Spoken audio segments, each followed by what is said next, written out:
Gunung Dukono di Kabupaten Halmahera Utara, Maluku Utara alami erupsi, Jumat, 8 Mei 2026, pagi.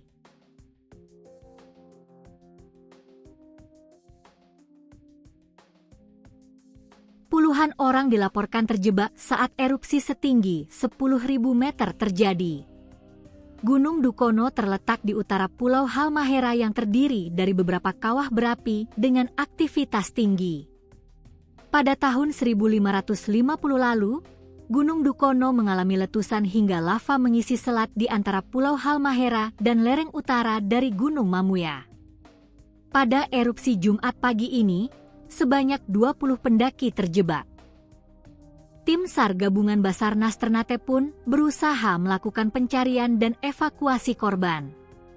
Kepala Kantor SAR Ternate, Iwan Ramdhani mengatakan, pencarian dilakukan setelah Basarnas mendapatkan sinyal darurat (SOS). Laporan tersebut sejalan dengan konfirmasi dari Kepala Desa Mamuya. Menindaklanjuti insiden darurat tersebut, Kepala Desa Mamuya secara resmi meminta bantuan SAR untuk proses evakuasi para korban, kata Iwan saat dikonfirmasi, Jumat, 8 Mei 2026. Mengutip tribunternate.com, pada pukul 09.56 WIB, tim penyelamat sudah dikerahkan untuk melakukan pencarian. Ia menuturkan, dari 20 orang tersebut, ada juga pendaki yang berstatus warga negara asing, WNA. Berdasarkan keterangan yang diperoleh, diketahui total korban keseluruhan berjumlah 20 orang dan terdapat WNA asal Singapura, ujarnya. Terpisah, Kabah Humas Basarnas Ternate, Iksan M. Nur menuturkan, 2 WNA asal Singapura dilaporkan meninggal dunia saat erupsi Gunung Dukono.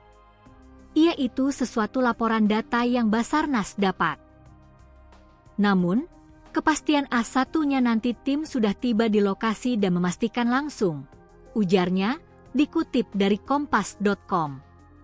Ia juga mendapatkan laporan bahwa dari 20 pendaki, 15 diantaranya telah berhasil dievakuasi ke tempat yang aman. 2 orang lainnya masih dicari karena berada di area puncak gunung, sedangkan 1 orang dinyatakan hilang.